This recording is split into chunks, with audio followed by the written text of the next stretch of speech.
Cell journal के question में भी यही इनवॉइस नंबर आ जाएगा, लेकिन यहाँ पे क्रेडिट मेमो नंबर आ जाएगा। बाकी यहाँ नेम ऑफ सप्लायर था, वहाँ पे यहाँ नेम ऑफ कस्टमर आ जाएगा। बाकी सारा वही करना है, सिर्फ एंट्री चेंज हो जाएगी, अकाउंट रिसीवेबल डेबिट और sales credit, sale return allowance debit और अकाउंट रिसीवेबल क्रेडिट। तो ये इस तरीके से सारा बन जाता है। उसमें भी अगर आपके पास कंट्रोलिंग अकाउंट आ रहे हैं, सेल का, अकाउंट रिसीवेबल का, सेल रिटर्न का, तो सेल यहाँ आ जाएगी, अकाउंट रिसीवेबल का एच से डेबिट में आ जाएगा और इधर से क्रेडिट में, और सेल रिटर्न अलाउंस यहाँ पे आ जाएगा। तो ये सारी चीज़ें सबसे इजी टॉपिक है। इसके अंदर ये पाक डिस्ट्रीब्यूटर का क्वेश्चन थोड़ा सा अजीब था, और एक कायनात जनरल स्टोर का क्वेश्चन थोड़ा सा, इसकी वर्डिंग मुश्किल थी, कुछ खास नहीं था, लेकिन वर्डिंग के लिहाज से बाय और टू ये सब देखने के लिहाज से थोड़ा सा ये इसका सोल्यूशन है। फिर आपको यहाँ पर ये सकीना मरियम का सवाल था, इसमें उसकी जो मर्चेंडाइज़ थी वो मर्चेंडाइज़ नहीं लिखा हुआ था, उन्होंने शुरू में बताया था मर्चेंडाइज़ क्या है, तो ये क्वेश्चन इस तरीके से था, थोड़ा वैरायटी के साथ। फिर इसमें स्टैंडर्ड टी अकाउंट बनाने को कहा गया था, तो स्टैंडर्ड में बनाए।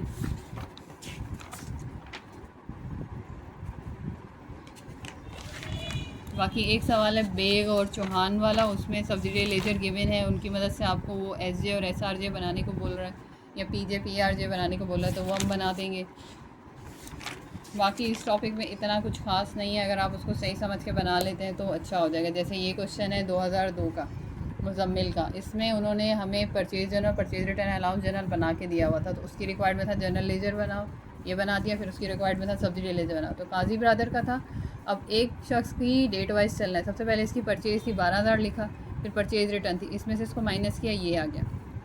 फिर 14 तारीख को इसकी परचेज़ थी, तो इसमें इसको जमा किया तो ये आया। फिर 20 तारीख को परचेज़ रिटर्न थी, इसमें इसको माइनस किया, तो ये अमाउंट थोड़ी गलत लिखी हुई, आप माइनस करके चेक करेंगे तो ये आएगा 20450, तो ये आ जाएगा इस तरीके से। तो ये मैं पीछे समझा रही थी, अब यहाँ पे आ गया, तो आप लोग समझ के कर लेंगे कि यहाँ से ही करना है, यहाँ से इसको माइनस किया ये आए, यहाँ से इसको प्लस किया ये आए, यहाँ से इसको माइनस किया ये आए, इस तरीके से अमाउंट लेके चलानी। तो ये स्पेशल जर्नल का टॉपिक है, इसमें सबसे ईजी टॉपिक है, आराम से आप कर सकते हैं। नेक्स्ट है बैंक रिकन्सिलेशन का टॉपिक।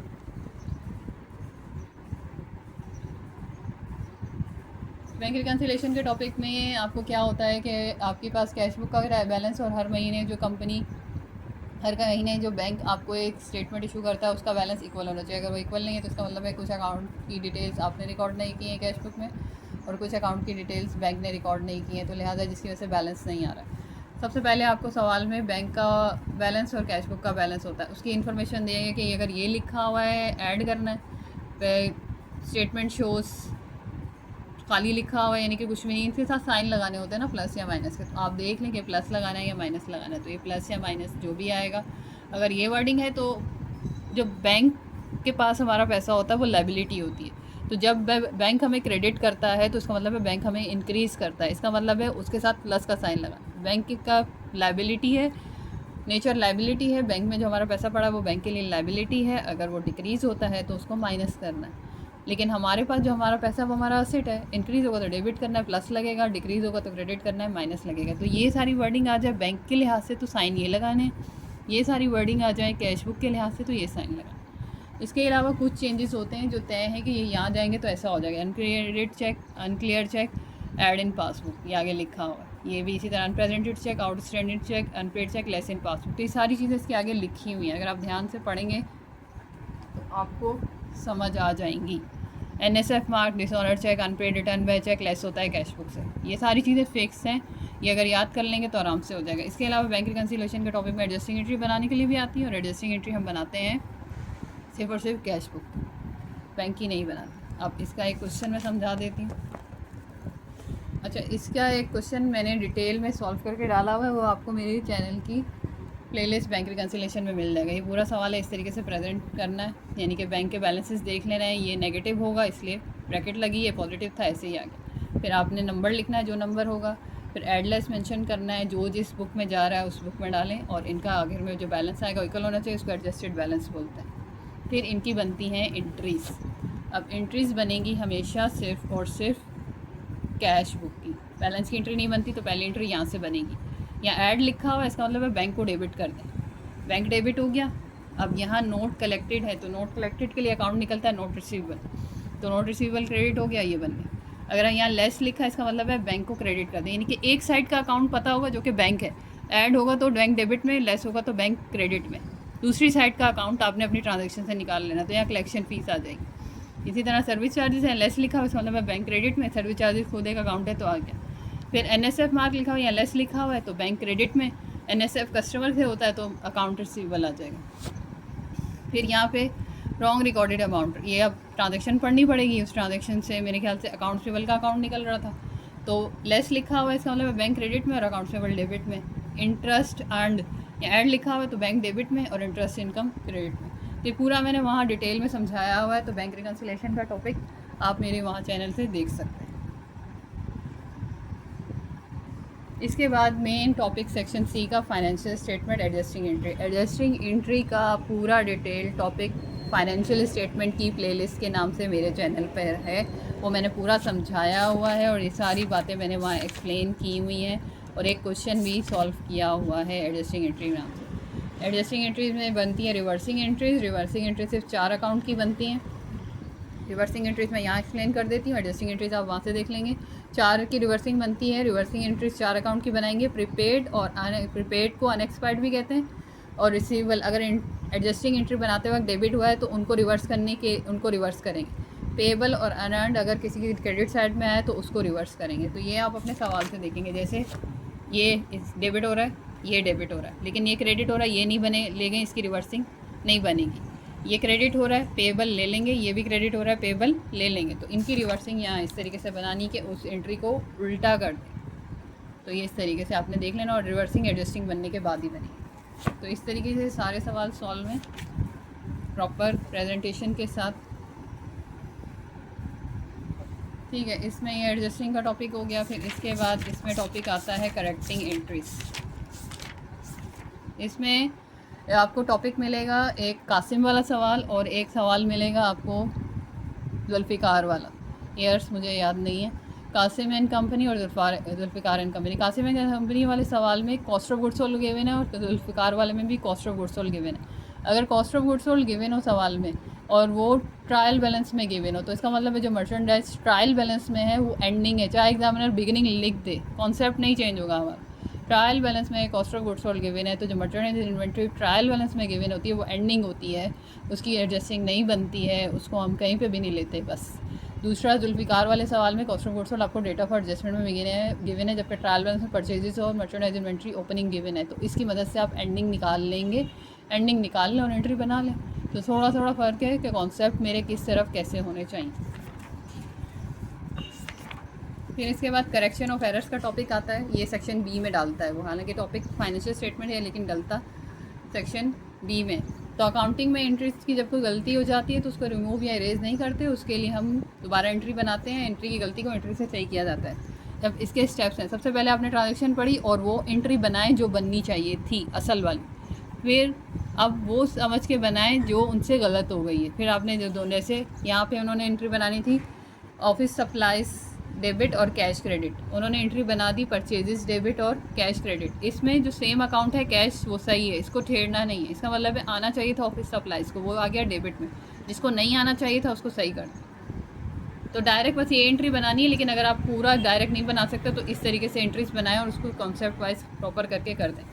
तो ये मैंने 2 स्टेप बताए थे, फिर मैंने नीचे से आपको बता दी कि दोनों एंट्री में चेक करेंगे कौन सा अकाउंट गलत है कौन सा ठीक है। जो ठीक है उसको नहीं छेड़ना है, जो गलत है उसको सही कर देंगे। इसके अलावा ये कुछ वर्ड होते हैं, इन वर्ड्स की गलती, रॉन्गली मिस्टेक लेने, इसके मायने होते हैं गलती से, ओवरलैप इग्नोर, इस मतलब एंट्री बनाई नहीं है तो सही वाली एंट्री बना दो। अंडरस्टेटेड में जो भी अंडरस्टेटेड का वर्ड लिखा है तो सीधी एंट्री बनानी है जो भी बनानी है। ओवर स्टेटेड में है तो जो भी, जैसे डेप्रिसिएशन की एंट्री होती है depreciation expense debit allowance for depreciation credit, under stated आया तो ये एंट्री बनानी है। ओवर स्टेटेड आ जाए तो एंट्री को उल्टा कर दें। After discount period, with in discount period, तो ये सारी एंट्रीज होती हैं। इन सब के इस तरीके से अगर आपको ये टॉपिक आता होगा तो इजी अंडरस्टैंडिंग के साथ ये क्वेश्चन हो जाता है। इसमें जो मुश्किल है वो है 2009 का क्वेश्चन। इसमें ये एक ट्रांजैक्शन है जो थोड़ी सी है, ये आप देख लेंगे, बाकी ये इजी टॉपिक है, आराम से निकल जाता है। तो ये करेक्शन ऑफ एरर्स हो जाएगा। इसके बाद है closing entries. Closing entries income और एक्सपेंसेस के अकाउंट की बनती है फाइनेंशियल क्रेडिट। ये इस तरीके से पूरा टॉपिक मैंने अपनी यूट्यूब चैनल पर एक्सप्लेन किया हुआ है, ये टॉपिक आप वहाँ से देख सकते हैं, आपको मिल जाएगा। ये वाली जो एंट्री है मेन है, अगर आपकी ये अमाउंट ज़्यादा आ रही है तो प्रॉफिट हो गया है, ये अमाउंट आ रही है तो लॉस हो गया। इनका डिफरेंस करके यहाँ लिखना होता है बस। और आखिरी एंट्री ड्राइंग की बनानी होती है, वो तब बनेगी जब ड्राइंग है, नहीं है तो नहीं बनेगी। तो इस तरीके से इसके ये सारे सवालों के सोल्यूशन वहाँ मैंने एक्सप्लेन किया हुआ। अगर आपको देखना है तो आप मेरे चैनल पे क्लोजिंग एंट्री सर्च करके वहाँ से इसको पूरा टॉपिक को समझ सकते हैं। ये हो गया। फिर इसके बाद ये है, इसके बाद इसमें है ओपनिंग एंट्रीज़। ये ओपनिंग एंट्रीज़ हैं। ओपनिंग एंट्रीज़ बनती हैं असेट, लायबिलिटीज़ और इन कैपिटल के अकाउंट की। ओपनिंग एंट्री भी मैंने एक पूरी वीडियो बना के डाली हुई है, उस वीडियो को आप मेरे चैनल पे फाइनेंशियल स्टेटमेंट की प्लेलिस्ट से देख के समझ सकते हैं। अब एक चीज़ होती है post closing trial balance. Post closing trial balance opening entry के कॉन्सेप्ट से बनता है। अगर आपको ओपनिंग एंट्री समझ आ जाती है, अगर आपको ओपनिंग एंट्री समझ आ जाती है तो जो ओपनिंग एंट्री है वो इस तरीके से लिखेंगे ना, डेबिट लिखेंगे और फिर क्रेडिट लिखेंगे। तो पोस्ट क्लोजिंग ट्रायल बैलेंस में क्या करना है, यही सब कुछ लिखना है लेकिन ट्रायल बैलेंस के तरीके से। तो और पोस्ट क्लोजिंग ट्रायल बैलेंस और ओपनिंग एंट्री की ट्रिक ये है कि दोनों बिल्कुल सेम बनते हैं, सिर्फ इसके लिखने का तरीका ये है कि आखिर में करके इसको टोटल करना है, उसको टोटल नहीं करना, वो एंट्री के तरीके से लिखते हैं। ये मेरी बात अगर आपको समझ आ जाती है तो बहुत अच्छी बात है, ये सबसे ज़्यादा आसान। फिर इसमें ये है एक एडजस्टेड ट्रायल बैलेंस जिसको हम प्री क्लोजिंग ट्रायल बैलेंस भी बोलते हैं। अब मुझे नहीं पता आपके टीचर्स कैसे बनाते हैं, एक ही कॉलम बनाते हैं, जबकि मैं इस तरीके से बनवाती हूँ 2 पेजेस में, क्योंकि उस तरीके से बहुत एडजस्टिंग एंट्रीज की कन्फ्यूजन हो जाती है। अगर आप कर सकते हैं तो अच्छी बात है। तो सबसे पहले यहाँ पे हम ये कॉलम बनाएंगे, name of account, trial balance का डेबिट क्रेडिट, एडजस्टमेंट का डेबिट क्रेडिट और एडजस्टेड ट्रायल बैलेंस का डेबिट क्रेडिट। फिर इसमें ये वाला जो पार्ट है, ये आपको जो सवाल में ट्रायल बैलेंस है वो लिख देना है। तो जो डेबिट में लिखें, जो क्रेडिट में वो क्रेडिट में लिखें। फिर इस कॉलम को कैसे फिल करना है कि जो आपके पास एडजस्टमेंट्स आ रही हैं, जैसे अगर आ रहा है कि इंश्योरेंस एक्सपेंस, तो इंश्योरेंस एक्सपेंस का अकाउंट पहली बार आएगा तो वो यहाँ लिखें, लेकिन वो अगर उससे रिलेटेड प्रीपेड इंश्योरेंस आपके पास पहले से ही और वो एंट्री में क्रेडिट हो रहा है तो यहाँ लिखें। यानी कि जो अकाउंट पहले से ही है उसको नहीं बनाना, जो पहली बार आ रहा है उसको आपको नीचे बना देना। जैसे यहाँ पर ये ऑफिस सप्लाइज़ पहले से था, लेकिन जो एडजस्टिंग एंट्री बनी उसमें ये क्रेडिट हुआ और ऑफिस सप्लाइज एक्सपेंस पहली दफ़ा यहाँ पर आ गया। तो ये इस तरीके से सवाल बन जाएगा। फिर यहाँ पे क्या करना है, ये पहली दफ़ा था, ये इसमें यहाँ पे कुछ नहीं आया तो जिधर है वहीं लिखते हैं। ये भी नहीं था, ये भी नहीं था, लेकिन ये 5 है और ये 3 है। 5 को 3 में से माइनस करना है क्योंकि एक डेबिट में क्रेडिट में, और लिखना वहाँ पे जहाँ बड़ी वैल्यू।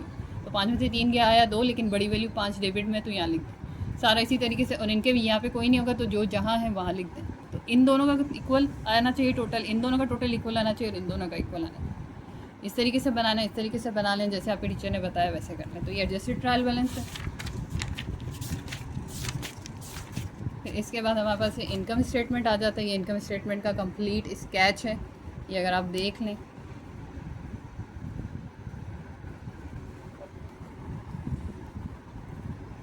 ये इसकी सारी मैंने वर्डिंग्स लिखी हुई हैं, ये पढ़ लीजिएगा। अब ये शाह जी का एक सवाल है, इसमें इनकम स्टेटमेंट जैसे कॉलम्स में लिखा हुआ है वो मैंने सब डाला है। और ये इसकी बैलेंस शीट, ये बैलेंस शीट की स्टैंडर्ड फॉर्म है। एक होती है रिपोर्ट फॉर्म, अगर वो आगे बनी होगी तो मैं बता देती हूँ, वरना अगर मेंशन है कि स्टैंडर्ड में बनाना है रिपोर्ट में तो वो आपको देखना पड़ेगा। तो ये इसकी प्रेजेंटेशन आप देख लें कि इस तरीके से लिखना। ये है बैलेंस शीट की रिपोर्ट फॉर्म। अगर आता लिखा हुआ ना रिपोर्ट फॉर्म, मेरे ख्याल से 2023 में आया है या 22 में आया है, तो रिपोर्ट फॉर्म लिखा होता है तो सबसे पहले आपने एसेट लगाने सारे वही काम करना है, बस थोड़ा सा खुला हो जाएगा। तो ये सारे एसेट जैसे आप वहाँ एक साइड पे लिख रहे हैं इसको ऊपर लिख दें, फिर इसी के इसका टोटल करेंगे, यहाँ टोटल एसेट हो जाएगा और इसको डबल लाइन से बंद करेंगे। फिर नीचे इक्विटीज़ लिखेंगे और लाइन से इक्विटीज़ लिख के इसका टोटल करके इसको बंद करेंगे। तो रिपोर्ट फॉर्म इस तरीके से बनती है। अगर एग्जामिनर मेंशन कर दे नाम से कि इस चीज़ की ये फॉर्म चाहिए और अगर आप वो नहीं बना रहे तो फिर नंबर कट जाएंगे।